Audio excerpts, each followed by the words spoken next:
الحمد للہ وکفی وسلام علی عبادہ الذین اصطفیٰ اما بعد۔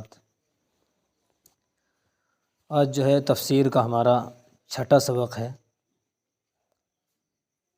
پچھلے ہفتے سورہ فلق اور سورہ ناس جو کہ قرآن کریم کی دو آخری صورتیں ہیں، ان کے متعلق کچھ باتیں بیان کی گئی تھی کہ یہ کب نازل ہوئی، کیسے نازل ہوئی، کیا شکل ان کے نازل ہونے کی ہوئی اور کیوں نازل ہوئی۔ یہ ساری چیزیں ہم نے اس کی کیفیت بیان کی تھی۔ اسی کے تحت جو ہے جادو کے بارے میں ہم نے بتایا تھا کہ جادو کیا چیز ہوتی ہے، جادو کا اثر ہوتا ہے یا نہیں ہوتا۔ تو بتایا تھا کہ جادو کا اثر بہت کم ہوتا ہے، چونکہ اگر جادو کا اثر ہونے لگ جائے تو پھر ہر آدمی اور کچھ کرنے کے بجائے جادو ہی سیکھنے لگے اور جادو سیکھ کر اس سے اپنے سارے کام حل کرنے لگے۔ اس لیے اللہ تعالیٰ نے جادو کے اندر اثر تو رکھا ہے لیکن بہت کم رکھا ہے۔ پھر رہی بات یہ کہ اللہ کے نبی پر جادو کا اثر کیسے ہوا۔ اگر جادو کے اندر اثر کم ہے تو اللہ کے نبی پر بھی تو جادو ہوا، اسی سلسلے میں یہ دونوں صورتیں نازل ہوئی تھی، تو اللہ کے نبی پر کیسے جادو کا اثر ہو گیا۔ پھر دیکھیے اس کا جواب یہ ہے کہ اللہ تعالیٰ نے آپ صلی اللہ علیہ وسلم پر جادو کا اثر ہونے دیا، وہ اس لیے کہ یہود جو ہے آپ کو جادوگر کہا کرتے تھے۔ آپ صلی اللہ علیہ وسلم کو یہودی کیا کہا کرتے تھے؟ جادوگر۔ اگر جب ان یہودیوں نے آپ پر جادو کیا اور اگر اس کا اثر آپ پر نہ ہوتا تو وہ اس شبے میں اور زیادہ پختہ ہو جاتے کہ ہاں یقیناً یہ جادوگر ہے، اسی لیے اس پر جادو کا اثر نہیں ہوا ہمارے۔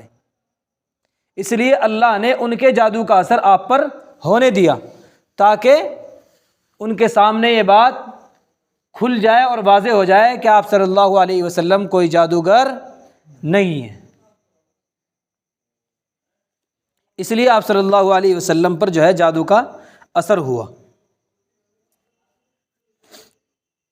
ترجمہ سن لیں ایک مرتبہ، پھر انشاءاللہ کچھ تھوڑی بہت وضاحت جو ہوگی کر دیں گے۔ قل اعوذ برب الفلق، اے نبی کہہ دیجئے کہ میں پناہ چاہتا ہوں صبح کے رب کی۔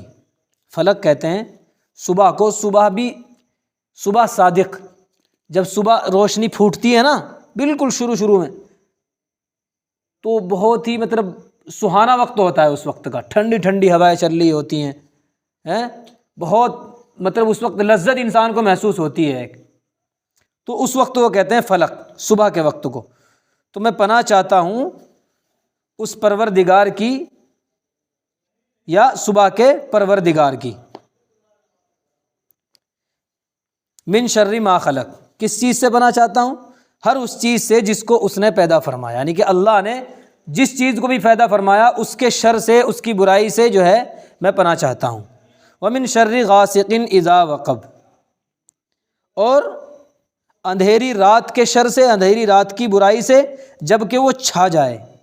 دیکھو جب یہ کہہ دیا تھا کہ میں ہر اس چیز سے پناہ چاہتا ہوں کہ جو اللہ نے پیدا فرمائی، تو ظاہر سی بات ہے بھائی رات بھی تو اللہ ہی کی پیدا کی ہوئی ہے،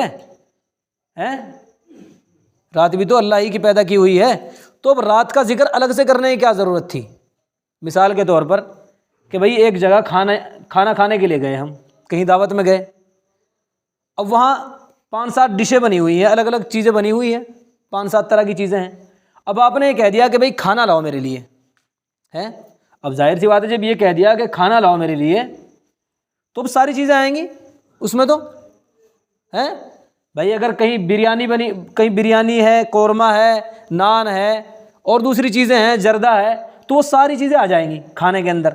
لیکن پھر آدمی یہ کہے کہ بھئی کھانا لاؤ میرے لیے، زردہ بھی لاؤ، ساتھ میں یہ بھی کہے کہ زردہ بھی لاؤ، اس کا مطلب یہ ہے کہ بھئی زردہ جو ہے وہ کچھ زیادہ پسند ہے اس شخص کو، زردہ وہ کچھ زیادہ پسند ہے اس شخص کو۔ جب یہ کہہ دیا بھئی کھانا لاؤ تو کھانے میں تو ساری چیزیں آ گئی تھی، لیکن اگر زردے کا نام الگ سے لے دیا تو یہ سمجھیے کہ زردہ اس شخص کو زیادہ پسند ہے، وہ پہلے لے کر آؤ اور باقی کھانا بھی لاؤ لیکن پہلے زردہ لے کر آؤ۔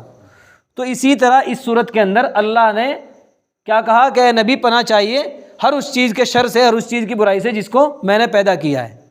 لیکن ہر چیز سے، جس دنیا کے اندر جو بھی اللہ نے مخلوق پیدا کی ہے اس کے اندر اگر کوئی بھی برائی ہے، کوئی بھی نقصان دہ بات ہے، ہر اس شر سے جو ہے اللہ حفاظت فرمائیے۔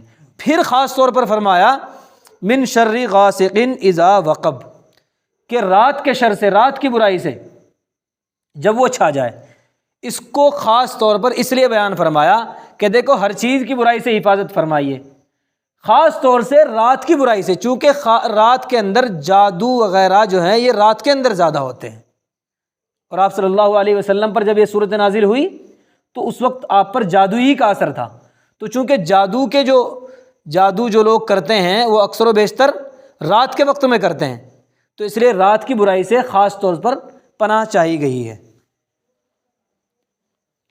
ومن شر النفاثات فی العقد، اور ان جانوں کی برائیوں سے جو گنڈوں میں پھونکنے والی ہیں، جو گنڈوں کی گرہوں میں پھونکنے والی ہیں، جیسے دھاگا وغیرہ پڑتے ہیں نا ہم لوگ، بھائی گرے باندھتے ہیں اس کے اندر پھونک کا جو ہے اس کو کھینچ دیتے ہیں۔ تو جادو کے جو اثرات، جادو جو کرتے ہیں جو لوگ، وہ بھی اسی طرح کرتے ہیں کہ کسی گنڈے کے اندر، کسی تعویذ کے اندر جو ہے وہ گرہ لگاتے ہیں اور اس کے اندر کچھ پڑھ کر کے، جو ان کے جادو کے کلمات ہوتے ہیں، جو منتر شنتر ہوتے ہیں ان کے، وہ پڑھ کر کے اس کے اندر پھونکتے ہیں۔ تو اسی کو کہا گیا ہے کہ ان جانوں سے بھی، چاہے وہ مرد ہوں چاہے عورتیں ہوں، جو بھی جادو کرنے والا ہو، ان سے بھی، ان کی برائی سے بھی پناہ چاہی گئی ہے۔ اور ان جانوں کی برائی سے جو گرہوں میں پھونکنے والی ہیں۔ ومن شر حاسد اذا حسد، اور حسد کرنے والے کے شر سے، حسد کرنے والے کی برائی سے جب کہ وہ حسد کرے۔ دیکھو حسد کتنی بری چیز ہے۔ حسد کہتے ہیں کہ کسی کے پاس کوئی نعمت ہے، کوئی مال ہے، کوئی دولت ہے، کوئی کھیتی باڑی ہے، مکان ہے، یا کوئی دکان ہے، کوئی بھی کسی کے پاس کوئی قیمتی چیز ہے، دوسرا آدمی اس کو دیکھ کر یہ نیت کرے، یہ جلن پیدا کرے کہ اللہ بس اس سے چھن جائے کسی طرح۔ دکان ہے، اگر دکان اس کی چلے ہی نہ، کھیتی ہے، بس کھیتی اس کی ساری جڑ کر آگ ہو جا، مکان ہے اس کی گر جا۔ تو مطلب ایسی نیت کرنا، اپنا بھلا ہو یا نہ ہو لیکن اس پر سے جانا چاہیے، اس کو کہتے ہیں حسد، اس کو کہتے ہیں حسد۔ تو حسد اتنی بڑی برائی ہے، دیکھو اس کے اندر جو ہے حاسد کے حسد سے جو ہے وہ پناہ چاہی گئی ہے۔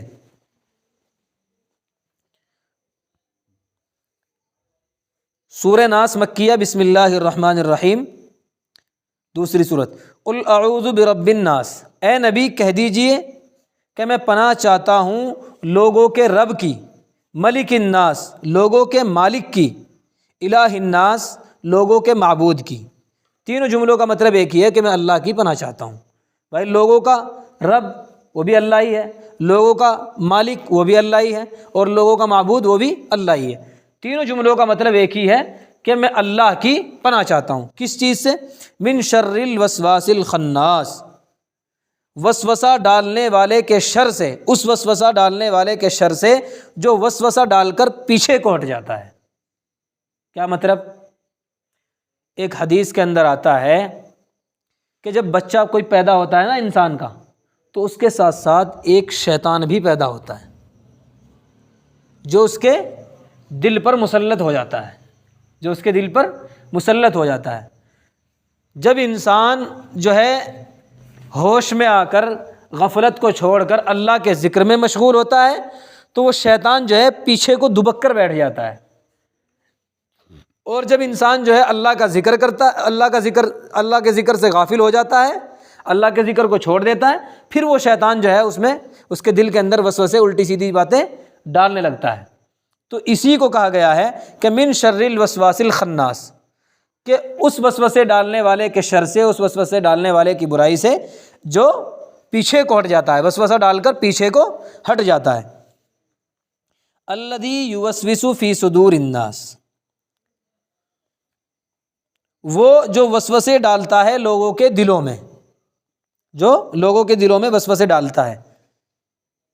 من الجنۃ والناس، جنوں میں، چاہے وہ جنوں میں سے ہو اور چاہے وہ انسانوں میں سے ہو۔ دیکھو شیطان جو ہوتے ہیں وہ انسانوں میں سے بھی ہوتے ہیں اور جناتوں میں سے بھی ہوتے ہیں۔ جنات جو شیطان ہوتے ہیں وہ تو انسان کو نظر نہیں آتے، اور ان کے اندر اتنی طاقت اور قوت بھی نہیں ہوتی کہ وہ انسان کو جو ہے غلط اعمال پر ابھار سکیں۔ ہاں صرف وہ دل کے اندر وسوسہ ڈال سکتے ہیں لیکن پھر بندے کی آزمائش ہے کہ بندہ اس کو جو کام اس نے بتایا ہے، جو جس کا خیال دل کے اندر ڈالا ہے جس برائی کا شیطان نے، اس کو وہ کرتا ہے یا نہیں کرتا۔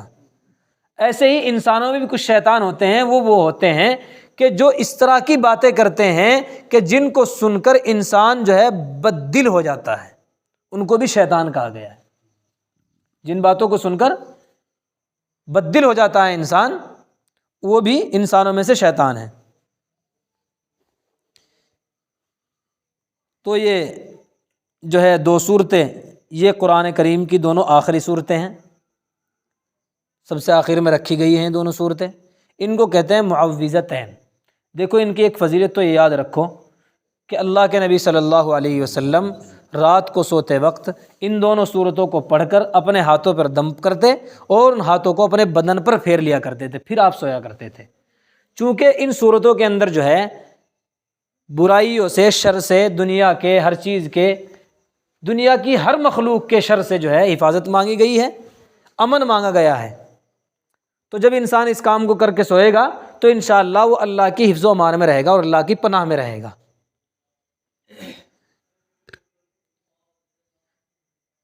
اس سے پہلے ہم نے جو ہے سورہ فاتحہ کی تفسیر کی ہے۔ سورہ فاتحہ قرآن کی سب سے پہلی سورت اور یہ دونوں سورتیں سب سے آخری سورت۔ تو ان دونوں کے اندر تعلق کیا ہے؟ ان دونوں کے اندر تعلق کیا ہے؟ دیکھو سورہ فاتحہ کے اندر ہم نے بتایا تھا کہ اس کے اندر اللہ سے ہدایت طلب کی گئی ہے، ہدایت مانگی گئی ہے کہ اللہ تو ہمیں سیدھا راستہ دکھا، سیدھے راستے کی ہدایت مانگی گئی ہے۔ لیکن دیکھو جب آدمی سیدھے راستے پر چلتا ہے، اب ظاہر سی بات ہے کہ آدمی جب سیدھے راستے پر چلے گا تو شیطان تو بہکائے گا، شیطان تو اس کو پٹڑی پہ سے اتارنا چاہے گا بالکل۔ تو شیطان جب اس کے اندر وسوسے ڈالے گا اور اس کو جو ہے لائن سے ہٹانا چاہے گا، ہدایت کے راستے سے ہٹانا چاہے گا، تو اس شیطان سے پناہ مانگنے کے لیے، اس شیطان سے اللہ کی پناہ مانگنے کے لیے کہ اللہ تو اس شیطان سے ہمیں پناہ میں لے لے، اس شیطان سے کہ وسوسوں سے ہمیں اپنی پناہ میں لے لے اور ہم کو بچا لے، یہ صورت نازل فرمائی جو قرآن کریم کے آخر میں ہے۔ ہدایت کے راستے پر چلنے میں اگر شیطان کی کچھ نہ کچھ رکاوٹ ہو سکتی تھی تو اس رکاوٹ کو ختم کرنے کے لیے یہ صورت اللہ رب ذوالجلال نے نازل فرمائی کہ وہ رکاوٹیں بھی جب تم اللہ سے یہ دعائیں مانگو گے جو ان صورتوں کے اندر آئی ہے تو انشاءاللہ اللہ تعالیٰ وہ رکاوٹیں بھی ہٹا دے گا۔ اللہ تعالیٰ ہمیں عمل کی توفیق نصیب فرمائے۔ وآخر دعوانا الحمدللہ رب العالمین۔